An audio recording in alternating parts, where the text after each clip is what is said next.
So, mga kapatid, let us open our Bible. Magpabili kita nakatukdaw, no? Sa kadaling higayon. Basahon ta ang Philippians chapter 2, verse 1 hanggang verse 5, mga kapatid. Philippians chapter 2, verse 1 hanggang verse 5. Hindi po tayo mag-iiha ngayong umaga. Meron pa tayong 30 minutes na natitira.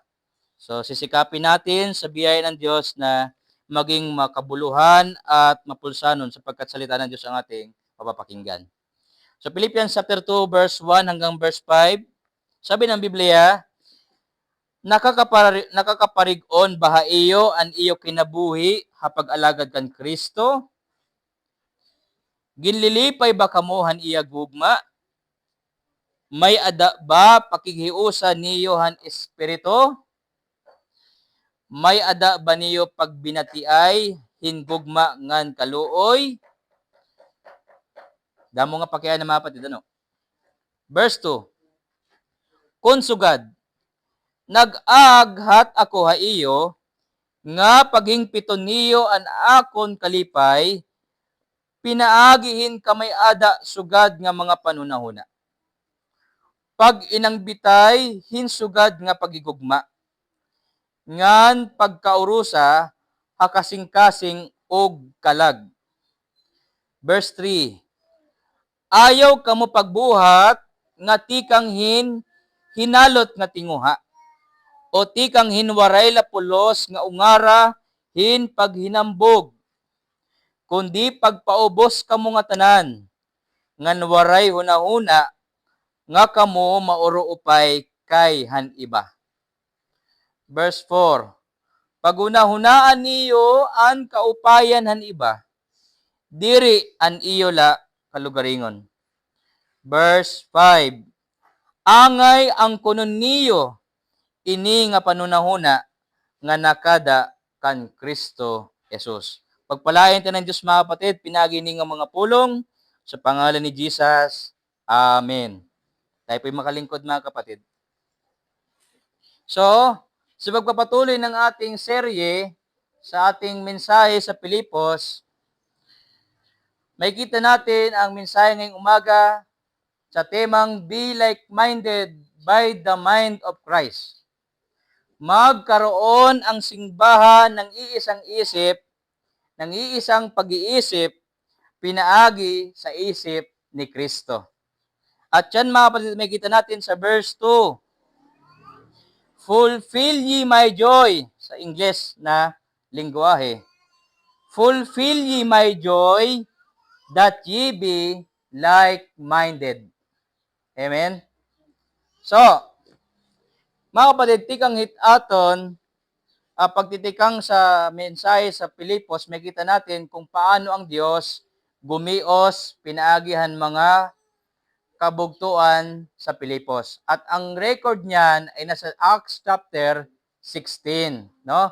Di na natin babasahin sapagkat naging mensahe na natin to last Sunday. So kung magre-review tayo, available po ang ating mga video sa YouTube. Amen? So di na tayo magre-recap dyan.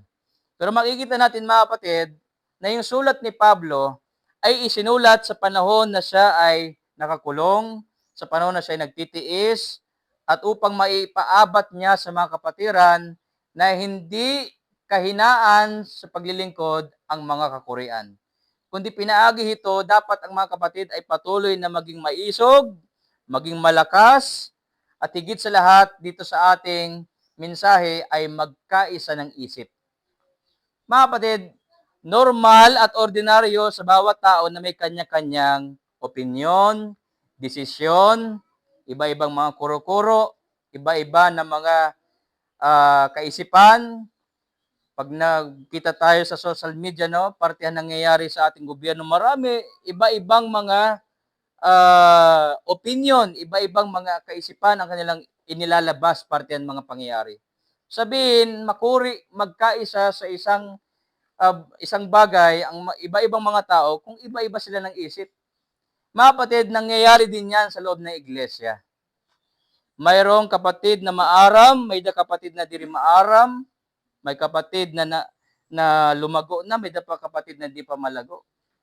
Pero mga kapatid, sa Umagang ito, kalipayan sa Ginoo, kunit mga magburugto, nagkakarusahin isip. Amen? Fulfill ye my joy. Yan yung word na joy. Kalipay. Na kung ang mga kabugtuan ay nagkakaisa ng kaisipan. Okay? Sa church, hindi laging pare-parehas ng ng mga opinion eh. Iba-iba ng sinasabi, meron kanyang katang isip.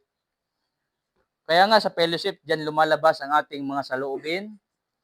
At kung meron mang mga bagay na hindi na napagkakaisahan ay malaya nating sinasabi upang ating mapag-usapan. Pero mga kapatid, ngayong umaga, merong dalawang paraan para ang mga kapatid ay magkaroon ng isang isip. Dalawang paagi upang tayo ay magkaroon ng isang isip sa paglilingkod. Ano yun mga kapatid? Verse 5. Let this mind, number 5. Sabi ng Biblia, let this mind be in you, which was also in Christ Jesus. Amen? Verse 5, sabi dito, angay ang kuno niyo ini nga panunahuna nga nakada kan Kristo Jesus. Karisingon, diri imposible nga ang mga anak sa Dios magkaurusa kung ada haira ang panunahuna ni Kristo. Amen? Ngaran iba-iba yung isip, iba-iba ng saloobin, iba-iba ng opinion, pero kapag nasa kanila lahat ang isip ng Panginoon, magkakaisa nga haw. Di rin magkakaiba-iba. Bakit?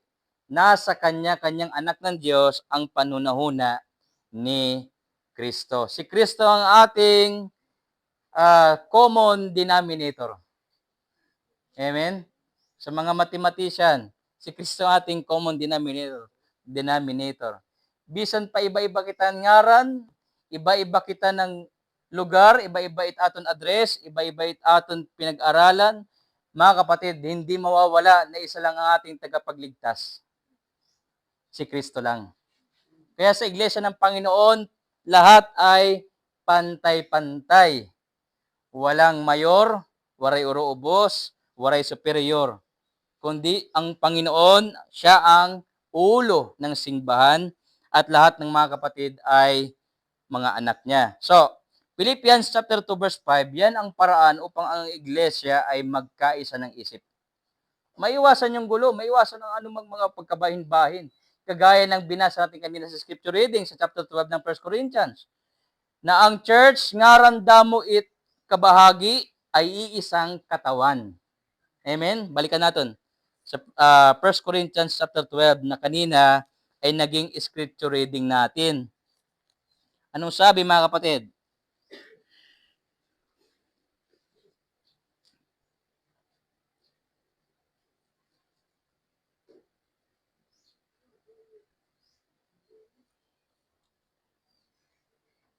For as the body is one and hath many members.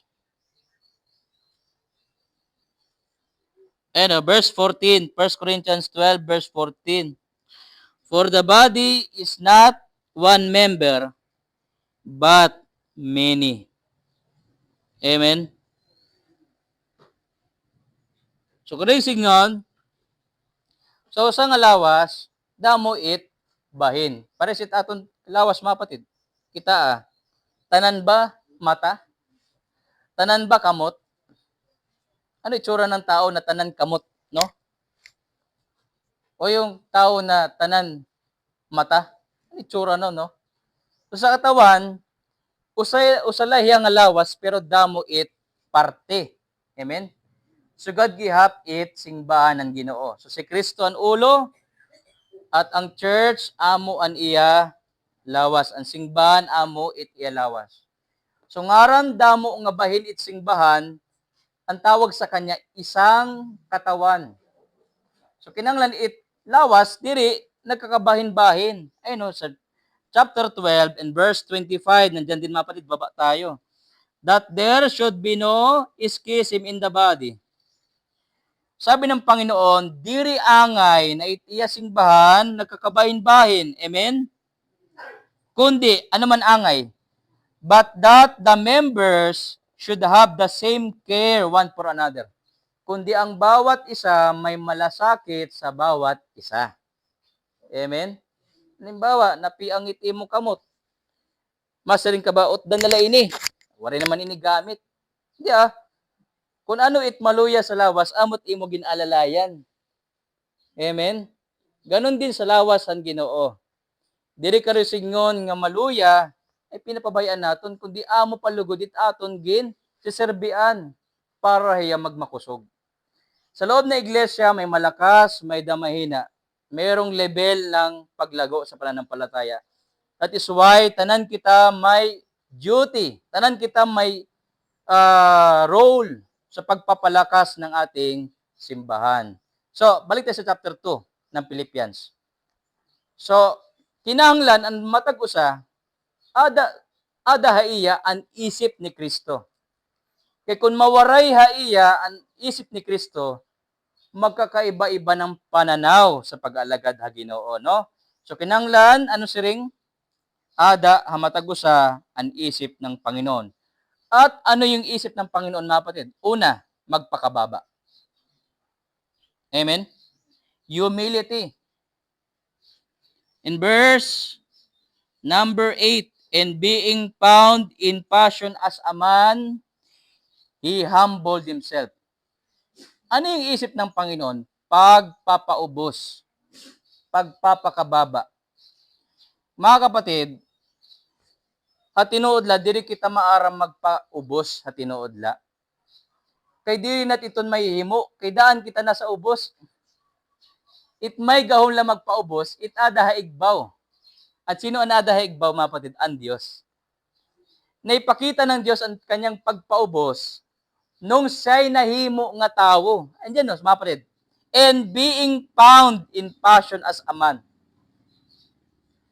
Kaya mga kapatid, nakakamangha nating isipin, no, na yung Diyos naging tao. Paano nangyari yun na yung Diyos bumaba sa trono para magkatawang tao? Hindi ba yan isang bagay na nakakamangha? Na si Mary na isang birhen, tigda, nagkamayadahin baby na sinapupunan. Ngayon mga kapatid, hindi na pwede yun. Wala na ngayon ganon. Na tigda, nagkaka-baby. No? Hindi pwede, naburo, waray tatay. Kay Jesus lang nangyari yon. Amen? Sa panahon ngayon, kaumandisko, dalawa na sila pag uwi. May laman na Badawa, no? Mga kapatid, nangyari lang sa Panginoon yon. Bakit? Ang kapanganakan ng Panginoon ay extraordinary. Sabihin, supernatural. Hindi basta kagagawa ng tao. Ipinakita ng Diyos ang kanyang kapakumbabaan. Makikita niyo mga kapatid, diin iginanak si Kristo. Sa ospital? Hindi. Sa ating mga nag-aaral sa buhay ng Panginoon, nakita natin, iginanak siya sa kulungan ng hayop. Mauro upay-pay, kabutangan han pipira haaton. Iginanak kita sa lying in clinic, no? Ang Panginoon hindi ipinanganak sa ospital. Una-una, Diyos siya, iginanak siya sa kulungan ng hayop. Nagtubo siya sa bahay ng isang karpentero, si Joseph. Diri siya nagpariko. Sabi pa nga ng Biblia, sabi ni Kristo, mabuti pa mga tamsi, may balay, may pugad, may salag. Pero ako waray ko balay. Si Kristo waray motor. Waray niya sarakyan. Urugit iya binihimo pag may ministeryo, nababaktas laya. Makita natin mga kapatid ang kanyang pagpapaubos. Amen? Ngaran hiya ang tagiyahan nga taning nga butang. Iya giigin sa likway para maintindihan natin ang karuyog singon it pagpapaubos, pagpapakumbaba. Mga kapatid, kung ang pagpapakumbaba nasa isip ng bawat Kristiyano, walang magmamataas. Amen? Walang malabaw. Bakit? Ang Espiritu ng Panginoon na naghahadi. Waray masring nga hiyal, maurupay pahan iba. Sabi dito sa chapter 2, binasa natin kanina. Ikinukumpara yung kanyang sarili sa isang tao na kagaya din niya. Hindi mangyayari yun. Bakit? Umiiral ang pagpapakababa. Chapter 2, verse 3. Nabasa din kanina mga kapatid. Verse 3, ayaw ka mo pagbuwat nga tikang hinalot nga tinguha o tikang hinwaray la pulos nga ungarahin paginambog, kundi pagpaubos ka mo nga tanan, nga waray hunahuna nga kamo mauro upay kayhan iba. Di na iwasan, kinukumpara mo yung sarili mo sa kapatiran o sa ibang tao. Kung may kumpara, iba sila, iba ka. Amen? Huwag mo sukatin ang buhay mo sa kadaugan hit ibang tao. Tandaan mo si Kristo, Diyos hiyadaan, nagpakababa para ating maunawaan na sa pagpakukumbaba may himaya tikang sa Diyos. Mas mahimayaw nit pagpapakababa. Bakit? Ano sabi ng Biblia? Itinataas ng Diyos ang nagpapakababa at ibinabagsak naman ng Diyos ang nagmamataas. Karesin yun sa pagpapaubos, mahimayaw niton. Amen? Bakit? Ginawa yan mismo ng ating Panginoon. Kaya dayawan tayo Kristo. Amen? Kaya yan ang ating maging isip palagi. Kagaya ng Panginoon. Level 6 feet below the ground. Level lang. Pantay-pantay lang. Amen? And this is very helpful. This is healthy sa iglesia. Sabagkat, didap pupunta ang atong ikalawang bahin na naton mensahe.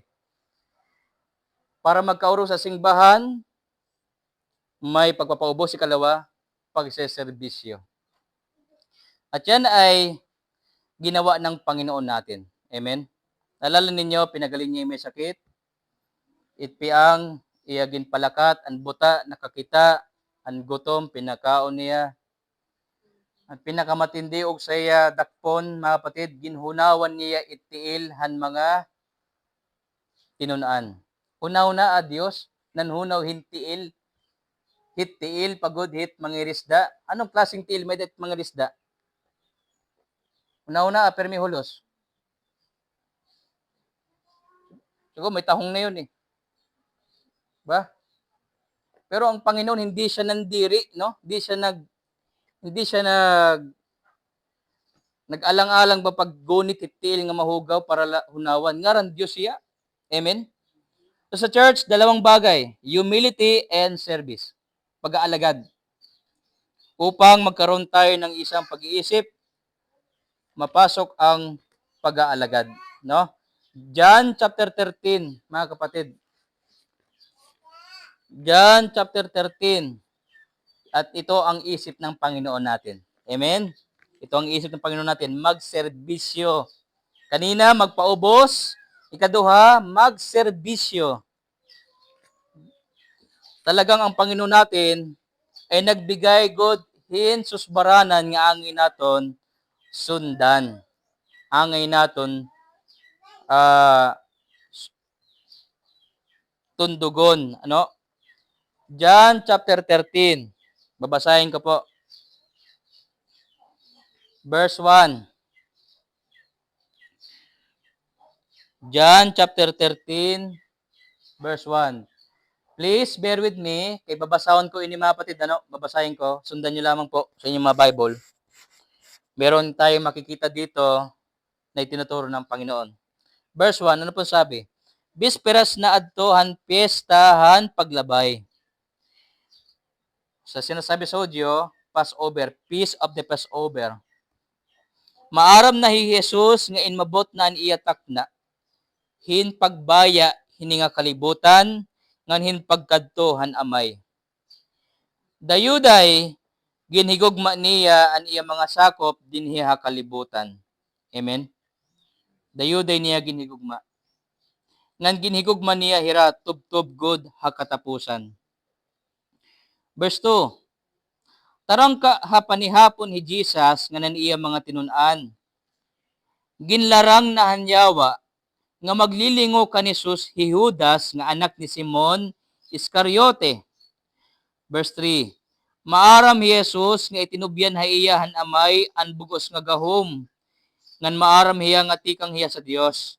Ngan tikadto na hiya sa Dios. Verse 4, anong ginawa ni Jesus? Verse 4. Sanglit binmuhat ti Jesus ngan maglubas han iya bawbaw nga bado. Ngan magbagkos hin tuwalya. Amen? Verse 5. Inmipis hiya hin tubig nga daha palanggana nga nagtikang hinpanmusa han mga tiil han mga tinun-an, ngan ginpahiran han tuwalya nga iya ginbagkos. Amen. Una-una niya pagserbisyo mga kapatid, tanan na niya tinun-an iya gin pinan hunawan ng mga tiil, panmusa, han mga tiil, mga tinun-an. Verse 6, hinmarani kan Simon Pedro, nga nagsiring ha iya, Ginoo, mamumusa kabahan akon mga tiil? Verse 7, nagbaton ni Jesus sa iya, diri ka pa maaram yan na, kung ano an akon ginbubuhat, kundi hibabaruan mo ini onina. So si Pedro, nahawi diya, amen? Kanya, wag mo gasto yung pa ako, Panginoon. Sabi ni Jesus, tuguti laan na yan, kay para masabtan mo hinungdan kaya ano. Nagbato ni Jesus, kung diri ako mamusahan imo mga tiil, diri ka na magiging tinunan ko. Verse 9, nagbato ni Simon Pedro, kung amo man ini, Ginoo, diri laan akon mga tiil, kundi ilakip liwatin paghugas an akon mga kamot ngan ulo. Sabi ni Pedro, wag na lang pa ako, pati katawan ko, paliguan mo na ko, Lord. Amen? Sabi ng Panginoon, sige, di kita hugasan, wala kang parte sa akin. Sabi ni Pedro, wag na lang pa ako, pati buong katawan ko, hugasan mo na, Lord. No? Walang ligo-ligo eh. No? Pero anong karisigon ni Jesus? Verse 10.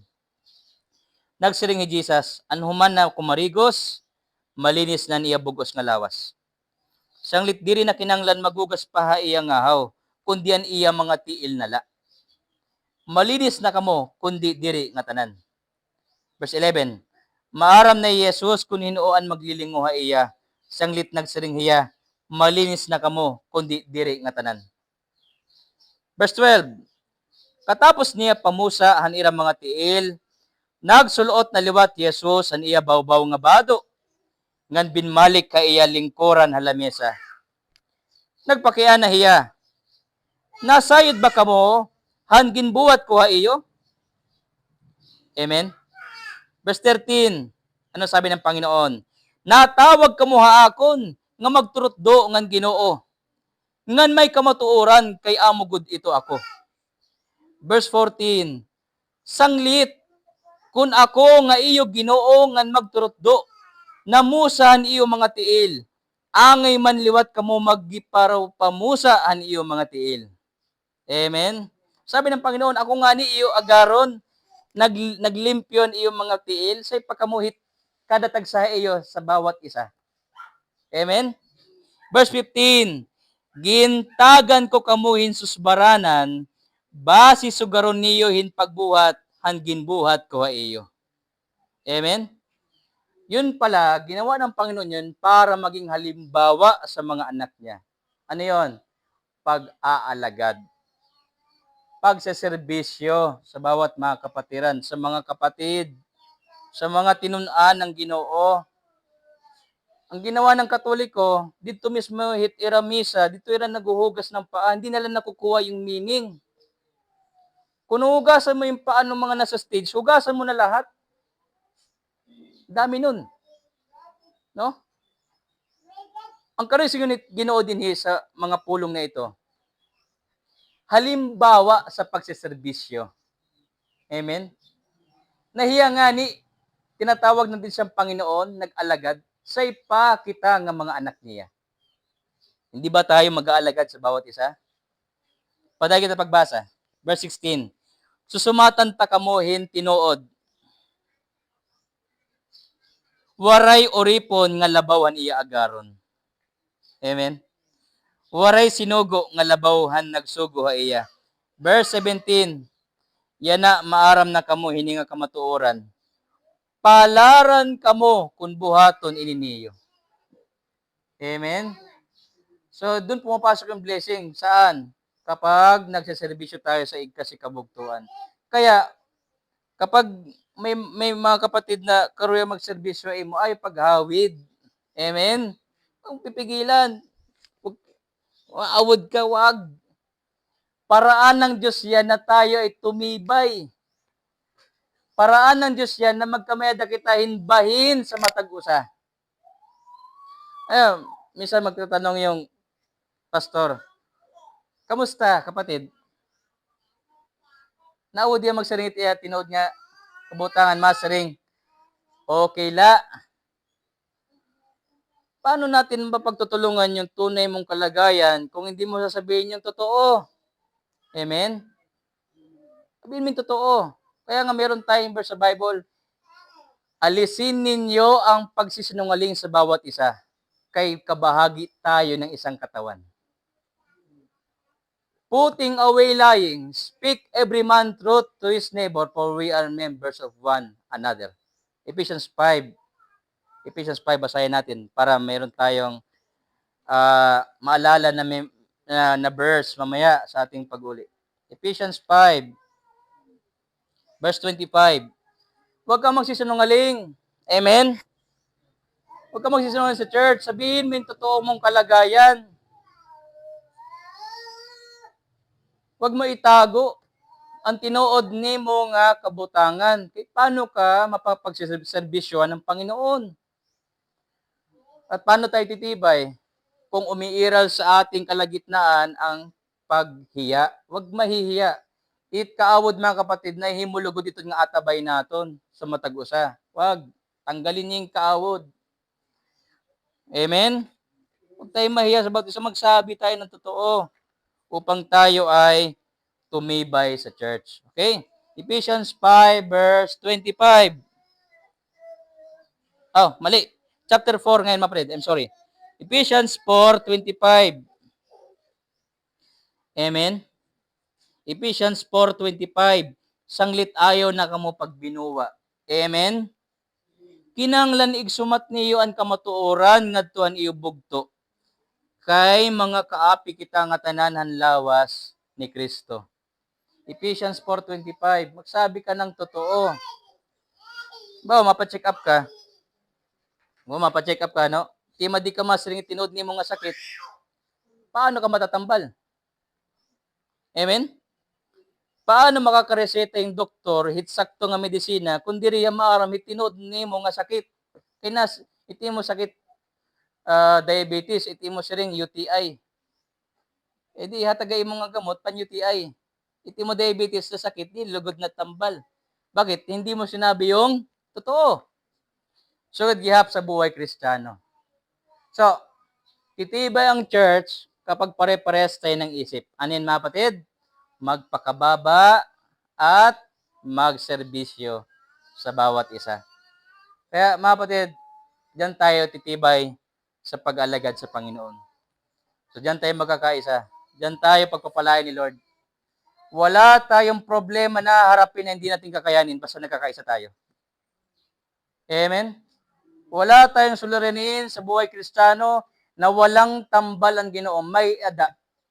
Waray nato na atubangon na suliranin na hindi natin matatagumpayan basta magsasabi lang tayo ng katotohanan. Amen?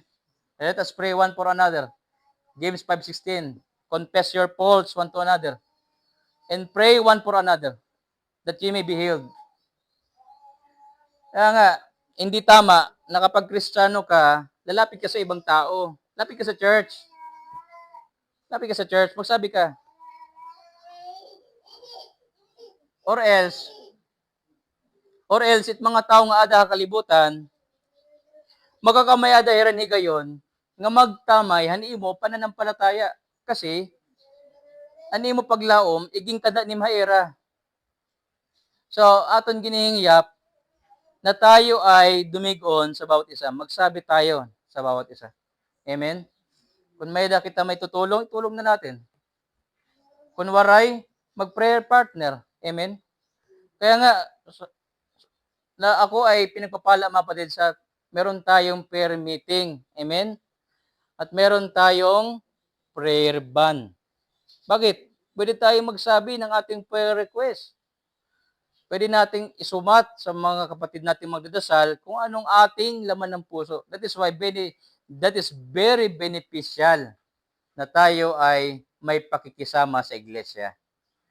May nag-aalsa ni mo aral sahon. May mga kaupod ni na nag-aalsa ni mo aral sahon. At hindi ka nag-iisa. Amen? Kaya itinayo ng Panginoon ang kanyang church. So, di ko na po ito papakabain. Salamat sa Panginoon na na-reach ko yung 2 puntos sa madaling pagkakataon. So, ulit-ulitin ko, mga kapatid ko, magkaisa tayo. Kaya nga mahalaga rin na dumadalo tayo sa pananambahan. Bakit? Yung isip ng pastor niyo ipapasa ko sa inyo. Hindi tayo magkakaisa kung iba-iba tayo ng isip. Meron tayong programa, yung iba hindi sasali. Meron tayong programa, iba yung kanya. Paano tayo mapapalain ni Lord dito sa church? Meron tayong, ah, sabihin, pagkakaisahan. May kita mo, may isa doon naglulugaring. May daddy din, naglulugaring naman hiya. Simbahan niya, waray na. Mahihirapan ang simbahan maging mainuswagon ang pangalaga sa Diyos natin dito sa church kung iba-iba tayo ng isip. Amen? Kaya sabi ng Bible, Romans 12:1, kailangan ma-renew ang ating isip. Kaya kapag hindi na bagong isip natin, lalakad pa rin tayo sa nakaraang sistema natin. Amen? Kaya, gusto ko rin ulitin,